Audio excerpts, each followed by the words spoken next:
이 시간 은혜 받으실 하나님의 말씀은 요한일서 3장 1절에서 6절이 되겠습니다. 보라, 아버지께서 어떠한 사랑을 우리에게 베푸사 하나님의 자녀라 일컬음을 받게 하셨는가.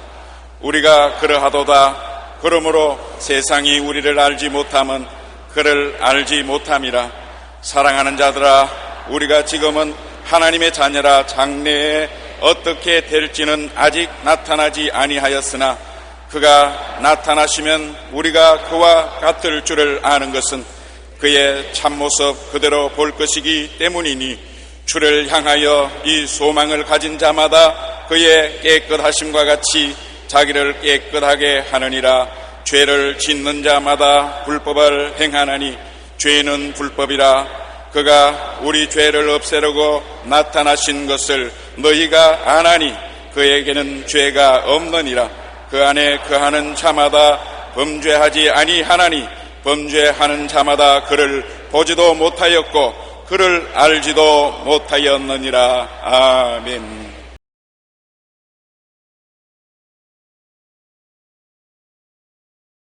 왜 죄를 짓지 말아야 하나, 이 제목으로 오늘 은혜를 나누고자 합니다. 우리가 믿음으로 의롭다함을 얻었습니다만 성결하게 되는 데는 시간과 노력이 필요합니다. 구원은 믿음으로 단번에 받되 주님의 형상을 담는 데는 오랜 시간과 노력이 있어야만 됩니다.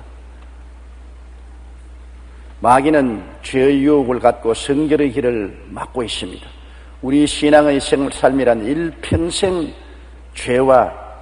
죄를 짓게 하는 마귀와 전투를 하는 것입니다. 구원의 전쟁은 예수님께서 2000년 전에 십자가에서 완전히 다 이루셨습니다. 이미 구원은 더 이상 우리가 성취할 이유가 없습니다. 예수님이 다 이루신 것입니다. 그러나 구원받은 우리들이 거룩하고 성결하고 깨끗하게 되는 데는 많은 투쟁과 노력이 필요한 것입니다. 미국의 시인 롱펠로는 모든 범죄는 그 속에 천벌과 사라지지 않은 고통의 실을 지닌다고 말했습니다. 죄는 반드시 형벌이 따릅니다. 우리는 죄가 불법이요 법을 어길 때는 형벌을 받는다는 것을 알고 있는 것입니다. 아담이 하나님의 법을 어겼을 때 가차없이 형벌이 다가왔습니다. 아담은 죄를 가볍게 생각했습니다. 죄를 짓고도 평안하게 지날 줄 알았는데 죄의 결과가 너무나 엄청나서 아담과 하와는 형언할 수 없는 충격을 느꼈을 것입니다. 아담이 하나님의 법을 어겼을 때 하나님은 그냥 지나치지 않았습니다. 죄에 대한 형벌은 반드시 다가오게 하신 것입니다. 그들은 당장 벌거벗은 수치를 느꼈습니다. 그동안에는 그들은 하나님의 영광의 옷을 입고 있었기 때문에 벌거벗은 수치가 없었습니다. 하나님의 광채와 영광이 그들을 감싸고 있었습니다. 그러나 죄를 짓자마자 영광이 떠나가 버리자 순식간에 벌거벗은 부끄러움을 느끼고 그들은 빨리 무화과 나무를 엮어서 앞치마를 해 입을 수밖에 없었습니다. 창세기 3장 10절에 이르되 내가 동산에서 하나님의 소리를 듣고 내가 벗었으므로 두려워하여 숨었나이다. 그렇게 하나님과 다정하게 지나던 그들이 죄를 짓자마자 벌거벗은 수치를 피할 수가 없고 하나님과의 교제가 단절되고 하나님이 두려워졌습니다. 하나님이 그렇게 반갑고 즐겁고 하나님을 만나는 것이 소망차고 기뻤는데 죄를 짓자 하나님이 두려워지고 무서워지고 하나님의 얼굴을 피해서 숨을 수밖에 없는 비극이 다가온 것입니다. 그리고 죄의 결과는 당장 그들 생활 속에 수고와 가난으로 나타난 것입니다. 땅은 저주를 받아 가시와 은극히를 내기 시작한 것입니다. 창세기 3장 17절에 내가 네게 먹지 말라 한 나무의 열매를 먹었은즉 땅은 너로 말미암아 저주를 받고 너는 내 평생에 수고하여야 그 소산을 먹으리라. 저주는 수고와 고생의 삶을 가져온다고 말한 것입니다. 오늘날 우리의 삶 속에 말할 수 없이 수고롭고 고생스러운 것은 저주의 결과라고 성경은 말하고 있는 것입니다. 아담과 하와가 범죄하자 하나님은 가차없이 그 죄의 결과로 땅이 저주를 받도록 만들어진 것입니다. 그리고는 육체적인 죽음이 다가오게 된 것입니다. 질병과 노쇠와 죽음을 피할 수 없게 된 것입니다. 창세기 3장 19절에 내가 흙으로 돌아갈 때까지 얼굴에 땀을 흘려야 먹을 것을 먹으리니 너는 흙이니 흙으로 돌아갈 것이니라. 얼마나 허무맹랑한 말입니까? 하나님의 형상과 모양대로 지음받고 하나님을 섬기고 하나님과 즐겁게 지나며 죽음이란 그림자도 없던 그들에게 갑자기 죽음이 다가온 것입니다. 그들은 흑인이 흑으로 돌아가라는 하나님의 선언을 받을 때 그 비극적인 심정은 말로 다 할 수가 없을 것입니다. 죄의 값은 사망인 것입니다. 죄의 값은 어디를 보나 죽음으로써 부흥이 다가오게 된 것입니다. 오늘날 또 우리가 죄를 지으면 죄는 우리의 육신의 옷을 벗기진 않지만 양심을 벌거벗게 만들어버리고 마는 것입니다. 우리의 양심이 벌거벗게 되면 마음에 고통이 다가오게 되는 것입니다. 수많은 사람들이 죄를 짓고 겉으로는 아무렇지 않은 것 같이 보이지만 양심이 벌거벗어서 마음의 개인적인 고통을 감내하지 못하고 괴로워하고 번뇌하게 되는 것입니다. 시편 32편 3절에 내가 입을 열지 아니할 때 종일 신음함으로 내 뼈가 쇠하였나이다. 입을 열어 죄를 고백하기 전에는 종일 마음의 고통이 있어 뼈가 쇠하여질 지경이 되었다 하니 얼마나 고통스럽습니까? 죄로 말미암아 많은 육신의 병이 다가오는 이유도 거기 있는 것입니다. 양심의 고통으로 뼈가 쇠하여질 정도니까 오장육부가 성할 리가 없는 것입니다. 그렇기 때문에 병 고침 받을 위해서는 너희 죄를 서로 고하며 병 낫기를 위하여 기도하라고 성경은 말하고 있는 것입니다. 예레미야가 3장 39절에 살아있는 사람은 자기 죄들 때문에 벌을 받나니 어찌 원망하랴. 죄는 반드시 부흥을 받게 되는 것입니다.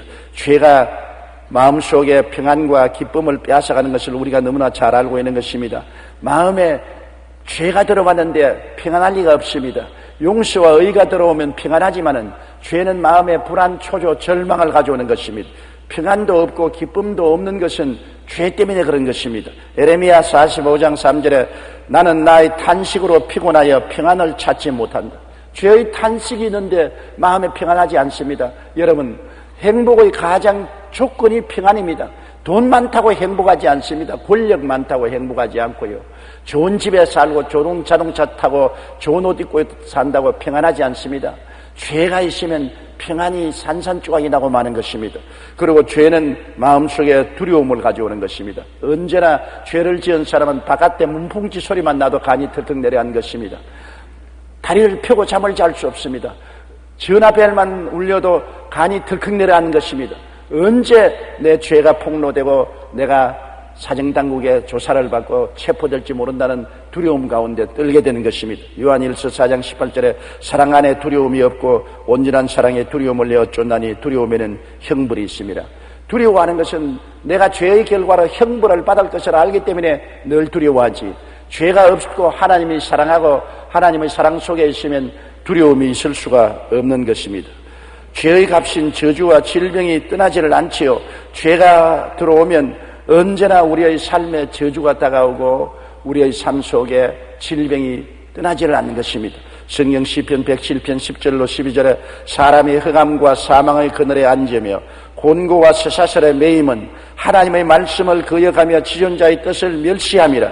그러므로 그가 고통을 주어 그들의 마음을 겸손하게 하였으니 그들이 엎드려져도 돕는 자가 없다.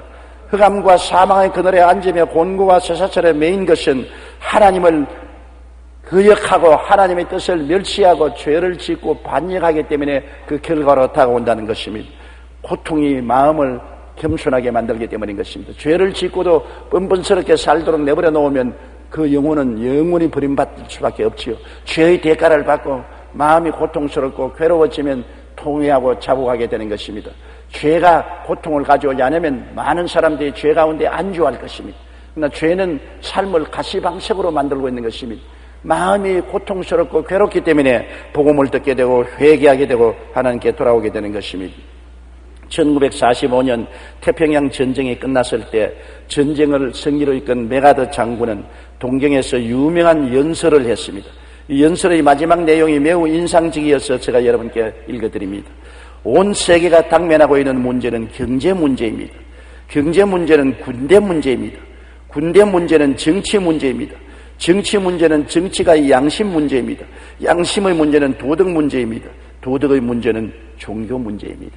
결국 메가더 장군이 연설한 연설 가운데 가장 근본적인 것은 종교가 바로 서야 양심이 바로 서고 양심이 바로 서야 올바른 정치를 하게 되고 올바른 정치를 잘해야 평화가 다가오게 되고 평화가 다가와야 경제도 살아난다는 것입니다. 그러므로 모든 문제 해결의 근본이 종교에 있고 종교는 예수를 믿고 하나님을 섬기는 삶이 올바르게 되어야 된다는 것입니다. 우리나라가 여러분 예수 믿는 사람의 수가 늘어감에 따라서 GNP가 향상되었다는 보고를 하는 것을 들었습니다. 그러므로 우리나라가 더 잘 살게 되려면 더 많은 사람이 예수를 믿고 마음에 깨끗함을 얻고 양심적인 삶을 살수록 우리 사회가 평안하게 되고 우리 경제가 발전하고 향상하게 될 것입니다. 모든 문제의 그러는 신앙 문제에 있다는 것을 우리는 알아야 되는 것입니다. 우리가 죄를 지으면 하나님을 슬프게 합니다. 하나님이 기뻐해야 우리가 축복을 받고 행복하지요. 가정에 부모님이 기뻐하고 즐거워해야 자녀들이 다 평안하게 자라고 가정에 행복이 넘치지요. 부모의 마음속에 슬픔이 있으면 가정에 평안하지 못하고 자녀들이 좋은 환경에서 자라지 못하지 않습니까? 우리를 가장 사랑하신 하나님께 상처를 입히는 것이 죄입니다. 누가 우리를 가장 사랑합니까? 부모, 형제도 우리를 사랑하는 것이지만은 우리를 가장 사랑하시는 분이 하나님 아니십니까? 하나님이 우리를 만드셨고 하나님이 우리 위해서 예수님을 보내셔서 몸짓고 피 흘려 대가를 지불하고 값주고 사셨으니 우리 한 사람 한 사람은 하나님 앞에 눈동자와 같이 귀중한 존재인 것입니다. 그런 하나님의 눈동자에 상처를 입히고 마음의 고통을 가져오는 것이 죄인 것입니다. 사랑은 배신의 깊은 상처를 받게 되는 것입니다. 하나님이 우리를 사랑치 않으신다면 우리에 대하여 무관심할 수밖에 없죠. 내가 뭡니까? 60억 인구 중에 한 사람인데 내가 잘했다고 뭐 하나님이 기뻐할 것이 있으며 내가 죄 짓는다고 해서 하나님께 무슨 상처를 입혔는가 그렇게 생각할지 모르겠습니다만 하나님이 우리를 사랑하고 계시기 때문에 내가 잘하면 하나님이 기뻐하시고 내가 못하면 하나님의 마음에 상처를 입힌 것입니다. 그것은 하나님이 우리에게 관심을 가지고 사랑하고 계시기 때문인 것입니다. 사랑하지 않으면 우리가 어떻게 되든 하나님이 내어 던져버리고 무관심할 것 아닌 것입니까? 너무나 사랑하기 때문에 우리의 일거수일투족에 대해서 하나님이 관심을 가지고 계신 것입니다. 요한일서 3장 1절에 보라 아버지께서 어떠한 사랑을 우리에게 베푸사 하나님의 자녀라 일컬음을 받게 하셨는가. 이사야 1장 2절에 야훼께서 말씀하시기를 내가 자식을 양육하는 것을 그들이 나를 거역하였도다. 부모가 자식을 사랑하기 때문에 자식이 부모 말씀을 순종하고 열심히 공부하고 집안에 일찌감치 들어오고 착하게 살면 부모의 마음이 얼마나 기뻐하는 것입니까? 자식이 잘 된다고 해서 당장 부모에게 무슨 큰 이득이 돌아오는 것이 아닙니다. 그러나 자식을 사랑하기 때문에 자식이 잘 되기를 원하는 것입니다. 자식이 부모를 거역하고 공부도 안 하고 깡패하고 돌아다니고 폭력배에 속하게 되고 뭐 게임이나 하고 돌아다니면 부모의 마음이 얼마나 상처를 입습니까? 부모에게 고통을 가져오는 것입니다. 왜 부모가 고통합니까? 사랑하기 때문에 그런 것입니다.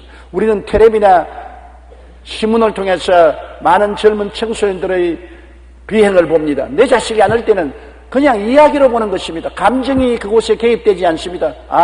어느 자식이 범죄를 했구나. 차를 타고 가다가 교통순경하고 문제를 일으켰구나. 범죄했구나. 그냥 이야기거리로 보는 것입니다.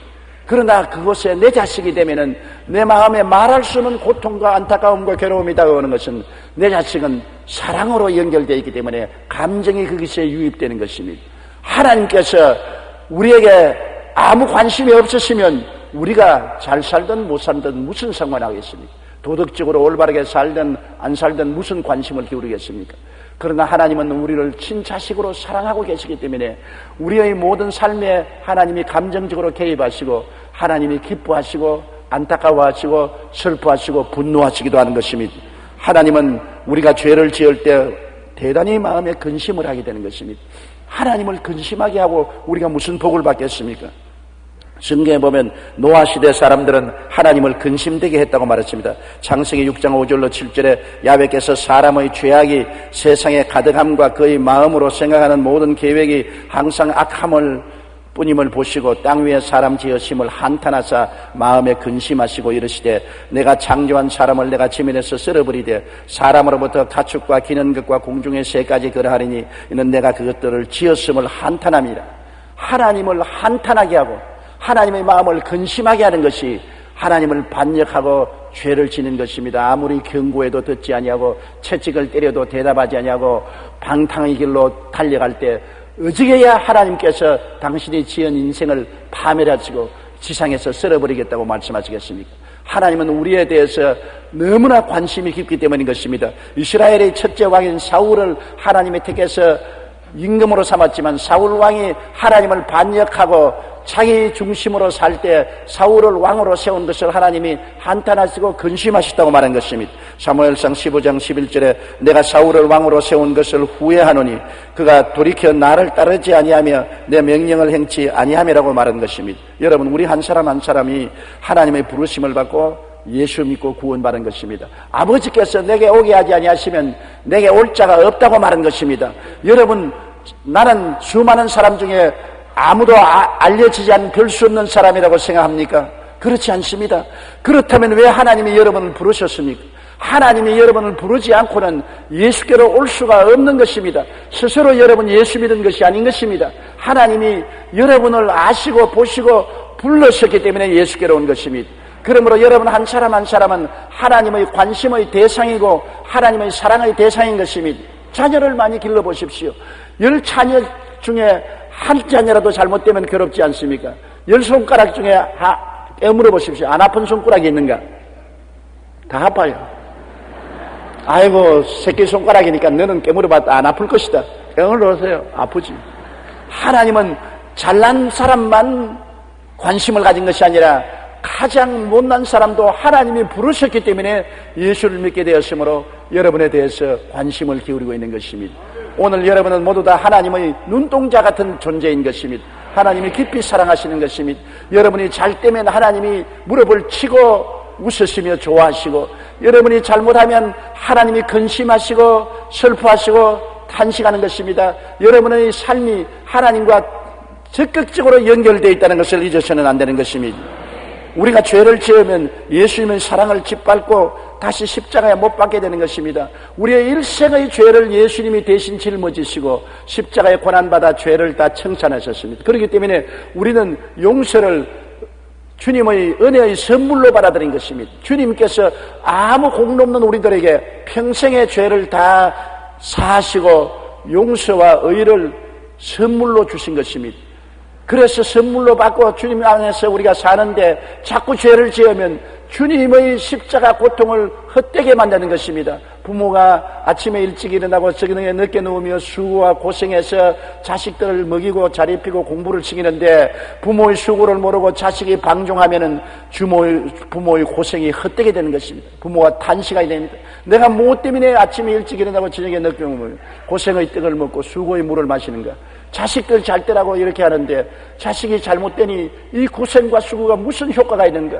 예수님이 십자가 걸머진 것을 탄식하게 만들면 어떻게 하겠습니까? 예수님의 사랑을 짓밟아서는 안 되는 것입니다. 예수님의 상처 위에 또 상처를 가하게 되는 것이 죄인 것입니다. 죄에 끌려 나를 가장 사랑하는 자를 고통스럽게 하고 배신하면 얼마나 괴로운 것입니까? 죄는 마귀를 즐겁게 하고 기쁘게 하지 주님을 기쁘게 하지 않습니다. 마귀는 어쩐지 우리를 사주해서 주님을 거역하도록 하고 육신의 정욕과 안목의 정욕과 이 세상의 사랑을 따라 죄를 짓게 만드는 것입니다. 죄를 지으면 마귀는 춤을 추고 손바닥을 치고 잘한다고 발을 동동 구릅니다만 그만큼 예수님은 마음의 고통을 당하게 하고 눈물을 흘리게 하는 것입니다. 예수님은 우리가 죄를 지을 때마다 당신의 못자국난 손을 바라다보고 옆구리를 만져봅니다. 내가 과연 죄를 위해서 묻박히고 창을 받았는데 이것이 효과가 있는가? 너무나 나의 고통을 무효하게 하는 것이 아닌가? 주님이 탄식할 것입니다. 마태복음 26장 28절에 이것은 죄사함을 얻게 하려고 많은 사람을 위하여 흘리는 바 나의 피 곧 언약의 피니라.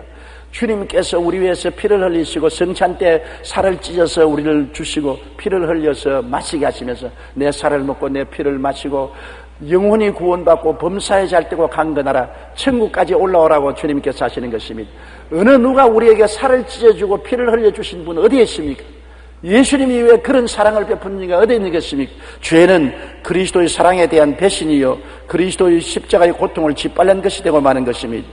엔도 슈사쿠라는 일본 소설가가 침묵이라는 소설을 지었는데 많은 사람의 심금을 울렸습니다. 이 소설은 일본에서 선교하던 신부가 일본 도쿠가와 정권의 고문에 굴복하여 배교했다는 소식이 전해지자 그를 가장 존경했던 3명의 제자가 생명을 걸고 일본으로 잠적에 들어가는 것을 기록하고 있습니다. 3명의 제자 중 한 사람은 결국 잡혀서 고문을 당하게 되는데 그 고문은 예수님이 상이 새겨진 동판을 나무판에 붙여놓고 그것을 짓밟으라는 것입니다.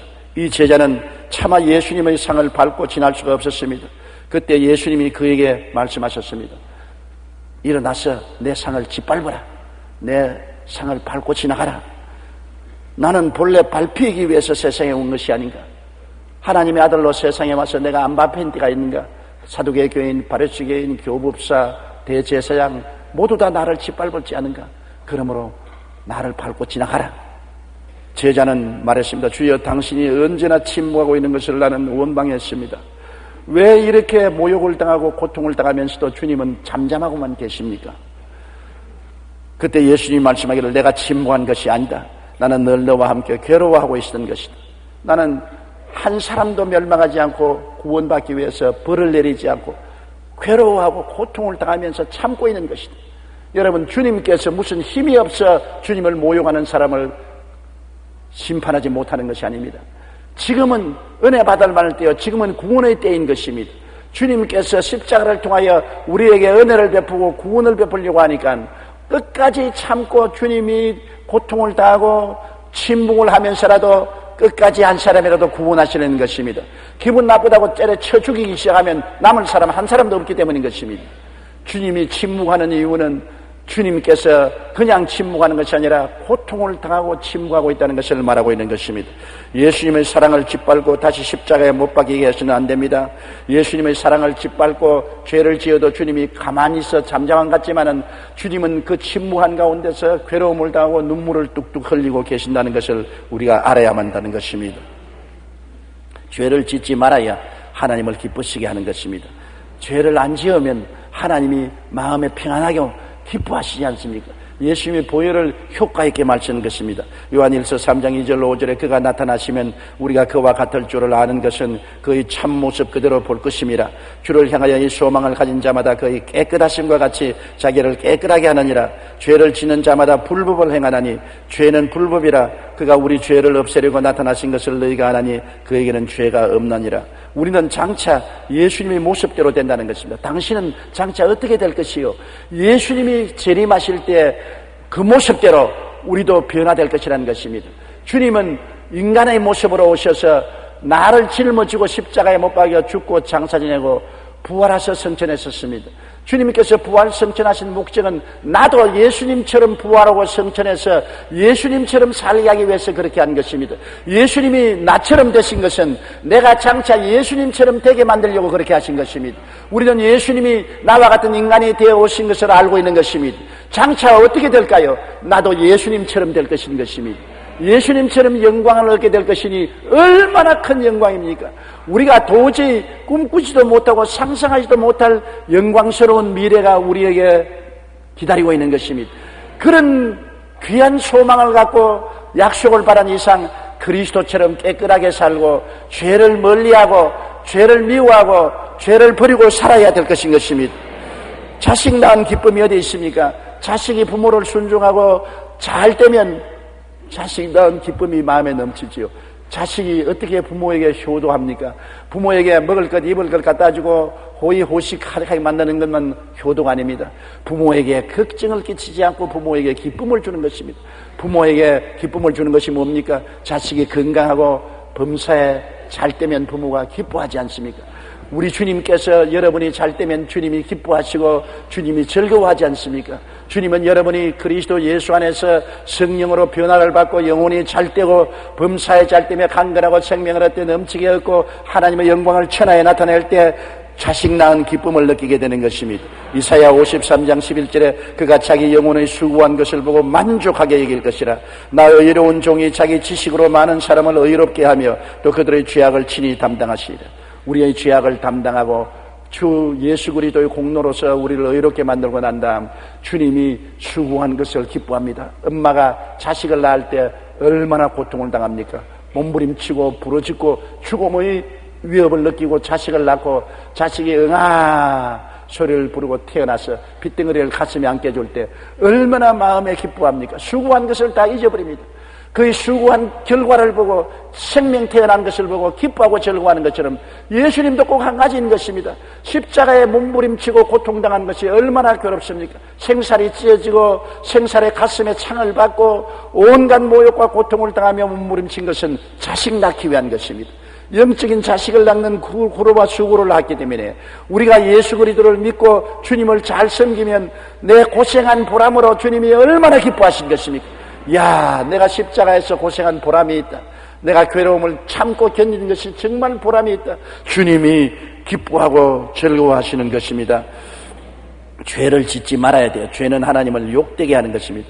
우리가 하나님을 기쁘게 하지 못하실 จึ 하나님을 모욕해서는 안 되겠지 않습니까? 하나님과 세상을 하나님과 탐욕을 똑같이 섬김으로 하나님을 망령되이 모시게 되고 죄를 지음으로 우상을 섬기게 하게 되는 것입니다. 마태복음 6장 24절에 한 사람이 두 주인을 섬기지 못할 것이니 혹 이를 미워하고 저를 사랑하거나 혹 이를 중히 여기고 저를 경히 여기라.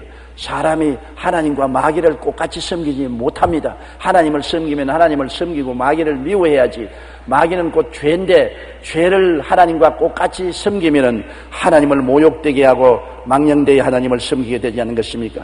하나님에 대한 사랑의 보답은 하나님을 믿고 순종하고 의롭고 거룩하게 사는 것입니다. 아브라함이 왜 믿음의 조상이 되었습니까? 아브라함은 하나님을 믿고 순종하고 거룩하고 깨끗하게 살았기 때문인 것입니다. 그가 100세에 난 아들 이삭이라도 하나님이 제물로 내놓으라고 할 때 두말하지 않고 순종하여 그 아들을 데리고 모리아산에 올라가서 장작을 펼쳐놓고 아들을 묶어서 장작에 얹어놓고 칼로서 그 목을 자르려고 한 것입니다. 그 외독자 이삭까지라도 하나님을 섬기기 위해서는, 하나님을 기쁘게 하기 위해서는 아끼지 않고 하나님께 내놓겠다는 아브라함의 하나님에 대한 사랑과 헌신과 믿음, 순종을 보십시오. 그래서 하나님이 아브라함을 크게 사랑한 것입니다. 창세기 22장 12절에 보면 사자가 이르되 그 아이에게 내 손을 대지 말라, 그에게 아무 일도 하지 말라, 내가 내 아들 내 독자까지도 내게 아끼지 아니하였으니 내가 이제야 내가 하나님을 경외하는 줄을 아노라고 말한 것입니다. 창세기 22장 16절 18절에 이러한 자에게 하나님 뭐라고 말합니까? 이르시되 야훼께서 내가 나를 가리켜 맹세하노니 내가 이같이 행하여 내 아들 내 독자도 아끼지 아니하였은즉 내가 내게 큰 복을 주고 내 씨가 크게 번성하여 하늘의 별과 같고 바닷가의 모래 같게 하리니 내 씨가 그 대적의 성문을 차지하리라. 또 내 씨로 말미암아 천하 만민이 복을 받으리니 이는 내가 나의 말을 준행하였음이라 하더라. 하나님을 믿고 순종하고 준행하면 하나님이 복을 주시는 것입니다. 하나님은 복의 근원이 아닙니까? 하나님이 복을 안 주시면 누가 복을 주겠습니까? 하나님은 하나님을 따른 사람에게 복을 주시는 것입니다. 우리가 악한 꾀를 쫓지 않고 죄인의 길에 서지 않고 오만한 자의 자리에 하지 않고 하나님의 말씀을 즐거워하여 주야로 그 말씀을 묵상하고 나가면 시냇가에 심은 나무가 시절을 쫓아 과일을 맞으며 잎사귀가 마르지 않 같으니 그 행사가 다 형통하게 되는 것입니다. 우리가 하나님을 기쁘시게 하면 하나님이 가만 계십니까? 자식이 부모를 기쁘게 하면 부모가 어찌인지 자식의 소원을 이루어 주는 것처럼 야훼를 기뻐하라, 제가 내 마음에 소원을 이루어 주시리라고 말씀하신 것입니다. 우리 하나님을 즐겁게 하고 기쁘게 하고 살면은 하나님이 가만 계시지 않고 하늘의 복과 땅의 복으로 채워주시는 것입니다. 그러므로 우리는 단호한 마음의 결단을 하고 죄와 싸워서 죄를 물리치고 죄를 짓지 않고 살기로 마음에 결심을 해야 되는 것입니다. 마음의 결단을 하지 않으면 안 돼요. 마음의 결단을 하지 않고 그냥 좌라우로 늘 치우치면 안 돼요. 요한일서 3장 6절에 그 안에 거하는 자마다 범죄하지 아니하나니 범죄하는 자마다 그를 보지도 못하고 그를 알지도 못함이라고 말한 것입니다. 엘리야가 범죄한 이스라엘 백성들을 갈멜산에 다 모아놓고 난 다음에 거기에서 결판을 내린 것입니다. 아합 왕과 그 아합 왕을 따르는 바알 신선지자, 아세라 선지자들을 다 모아놓고 이스라엘 백성들에게 엘리야가 뭐라고 말했습니까? 열왕기상 18장 21절에 엘리야가 모든 백성에 가까이 나아가 이르되 너희가 어느 때까지 둘 사이에서 머뭇머뭇하리느냐? 야훼가 만일 하나님이면 그를 따르고 바알이 만일 하나님이면 그를 따를지라. 결단을 내리는 것입니다. 우리의 삶에 매일매일 십자가 앞에서 결단을 내려야 되는 것입니다. 고린도후서 6장 15절로 16절에 그리스도와 벨리알이 어찌 조화되며 믿는 자와 믿지 않은 자가 어찌 상관하며 하나님의 성전과 우상이 어찌 일치가 되리요. 우리는 둘이 뭉실하게 섞어서 살고 싶어 합니다. 하나님도 모시고 살고 마귀하고도 함께 평화롭게 지내고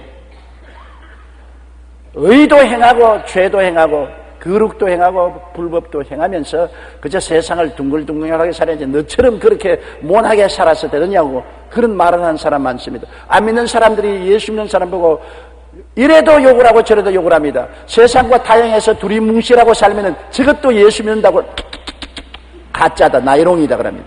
그러다 또 지독하게 주님을 따르면 미쳤다고 저거 완전히 미쳤어 세상에 살지 못할 사람이라고 이래도 욕을 하고 저래도 욕을 합니다.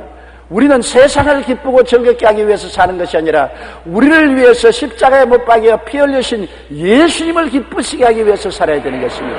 온 세상이 다 욕을 하더라도 예수님이 칭찬하고 기뻐하고 행복해하면 그 길이 우리가 택해야 될 길이 되는 것입니다. 그러므로 자기를 깨뜨려서 하나님께 순종하는 종이 되어야 되는 것입니다. 마귀에게 종이 되지 말고 하나님께 순복하는 종이 되어야 되는 것입니다. 종은 섬기는 자 아닌 것입니까? 우리는 스스로 주인이 되지 못합니다. 마귀가 주인이 되든 예수님이 주인이 되든 어느 주인이든지 주인을 섬겨야 되는 것입니다. 그래서 종이 주인을 섬기고 따르는데 죄를 주인으로 섬기면 마귀를 주인으로 섬기면 죄의 종이 되고 예수님을 주인으로 섬기면 의의 종이 되는 것입니다. 로마서 6장 16절에 너희 자신을 종으로 내어주어 누구에게든지 순종하든지 그 순종함을 받는 자의 종이 되는 줄을 너희가 알지 못하느냐. 혹은 죄의 종으로 사망에 이르고 혹은 순종의 종으로 의에 이르나니라. 죄의 종이 되면 결국에는 죽음에 가고 의의 종이 되면 결국 천국에 들어가게 되는 것입니다. 로마서 6장 19절에 이제 너희 지체를 의에게 종으로 내어주어 거룩함에 이르라고 성경은 말하고 있는 것입니다. 우리는 그러기 때문에 이 땅에 살면서 끊임없이 육체의 정욕에 둘러싸여 있습니다. 세상에 사는 이상 우리는 세상에 우리를 둘러싸고 있습니다. 온 세상은 악한 자에게 속했기 때문에 마귀와 귀신들이 매일같이 우리를 둘러 진치고 있는 것입니다.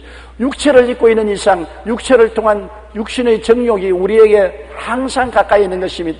우리는 늘 싸우지 않고는 가만히 있을 수가 없는 것입니다.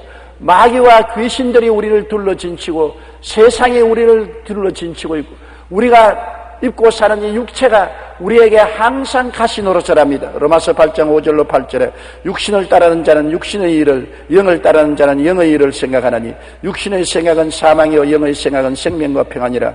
육신의 생각은 하나님과 원수가 되나니 이는 하나님의 법에 굴복지 아니할 뿐 아니라 할 수도 없음이라. 육신에 있는 자들은 하나님을 기쁘시게 할 수 없느니라. 도운 지위 명예 권세 쾌락 이성의 유혹 이 모든 것이 우리 육신을 따라 다가오는 것입니다. 이러므로 경성하라 깨어라 너희 대적마귀가 우는 사자같이 두루다니며 삼킬 자를 찾으니 너희는 믿음을 굳게 하여 저를 대적하라고 한 말씀대로 우리는 예수 그리스도 이름과 보혈과 말씀에 서서 끊임없이 마귀와 귀신과 세상과 육체의 유혹을 대적해야만 되는 것입니다. 가만 내버려 두면 안 되는 것입니다. 초대교회 시대에 유명한 교부였던 암브로스는 육체의 정욕이 얼마나 무서운가를 이렇게 경고했습니다. 삼손은 사자를 죽일 수 있었으나 자신의 정욕을 죽이지 못한 사람이었고 삼손은 원수의 쇠사슬을 쉽게 끊을 수 있었으나 자기의 정욕의 쇠사슬을 끊지 못한 사람이었다. 삼손은 원수의 보리밭에 불을 칠 수 있었으나 자기는 한 여인의 지른 정욕의 불에 타 죽어버린 사람이다. 그러므로 우리가 죄를 짓지 않기 위해서는 돈, 지위, 명예, 권세, 쾌락, 인생의 유혹 등의 육체의 정욕을 단호하게 거부해야 되는 것입니다. 삼손같이 위대한 하나님의 종 성령의 기름 부음이 넘치는 사람이라도 사자도 이겼고 블레셋 사람도 쳐서 이겼고 원수의 진을 회파했으나 자기의 육신의 정욕은 이기지 못하여 데릴라의 유혹에 빠져 결국에는 눈알이 빠지고 죽게 된 것입니다. 우리는 이 세상의 육신의 정욕, 안목의 정욕, 이생의 자랑이 얼마나 무섭다는 것을 기억하고 항상 마음의 경계심을 늦추지 말아야 되는 것입니다. 내 힘으로 안 되는데요. 나는 너무나 힘이 약해서 어찌합니까? 예수를 믿기는 믿어서도 거룩하고 깨끗하게 삶을 살 힘이 없습니다. 그러기 때문에 하나님이 우리에게 성령을 보혜사로 보내주신 것입니다. 보혜사란 것은 하나님께로부터 보내심을 받아 우리를 돕기 위해서 항상 우리 곁에 계신 분을 말하는 것입니다. 성령은 항상 우리 곁에 계신 것입니다. 우리 눈에 안 보이는 바람과 같이 우리와 함께 계셔서 성령이 우리를 도우시는 어머니의 손길과 같은 것입니다. 어머님이 어린아이를 항상 도와주어야 어린아이가 실수하지 아니하고 넘어져 상처 입지 아니하고 위험한데 빠지지 아니하고 자라날 수 있는 것처럼 성령의 손길이 항상 우리와 같이 계시므로 우리는 성령님을 인정하고 환영하고 모셔드리고 의지하고 성령님과 함께 살아야 죄악을 이길 수가 있는 것입니다. 이스라엘 백성이 광야로 들어왔는데 자기들 힘으로 어떻게 광야를 지나갑니까? 낮에는 구름 기둥이 있고 밤에는 불 기둥이 있어 구름 기둥과 불 기둥을 따라갈 때 그들은 광야를 지날 수가 있는 것입니다. 우리의 구름 기둥과 불 기둥은 우리에게 보내신 보혜사 성령인 것입니다. 로마서 8장 1절로 2절에 그러므로 이제 그리스도 예수 안에 있는 자에게는 결코 정죄함이 없나니 이는 그리스도 예수 안에 있는 생명의 성령의 법이 죄와 사망의 법에서 너를 해방하였습니다.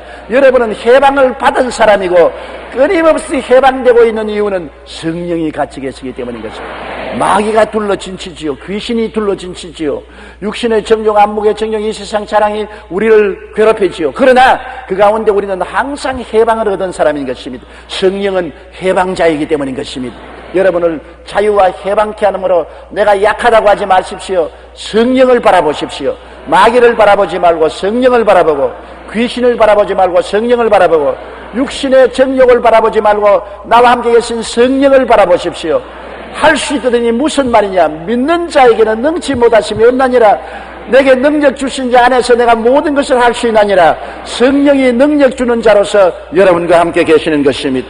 로마서 8장 26절에 이와 같이 성령도 우리 연약함을 도우시나니 우리가 마땅히 기도할 바를 알지 못하나 오직 성령이 말할 수 없는 탄식으로 우리를 위하여 친히 간구하시느니라.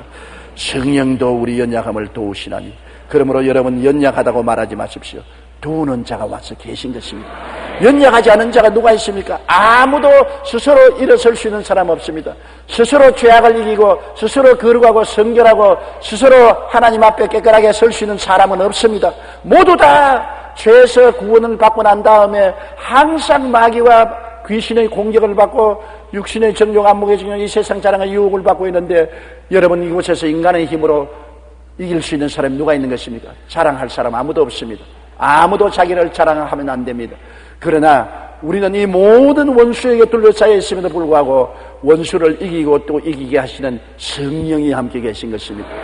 하나님이 성령을 보내주실 것 때문에 우리 보고 깨끗하게 살아가는 것입니다. 우리 힘으로는 못하지만 성령이 도와주시기 때문에 그런 것입니다. 그러므로 항상 성령의 도우심을 구하십시오. 항상 성령이 같이 계신 것을 의식하십시오. 성령께 기대십시오. 성령께 손을 내미십시오. 성령 없는 신앙은 신앙이 아닌 것입니다. 성령 없이는 우리가 신앙생활 할 수 없습니다. 십자가 없이 구원받을 수 없는 것처럼 성령 없이 우리가 거룩한 신앙생활을 할 수가 없는 것입니다. 예수님 십자가 보혈과 성령의 도우심은 끊임없이 우리가 추구해야 되고 의지해야 될 것입니다. 성경은 죄를 누룩에 비유하고 있습니다. 누룩은 부패의 씨앗입니다. 죄는 인간을 총체적으로 부패하게 하고 하나님과 원수가 되게 합니다.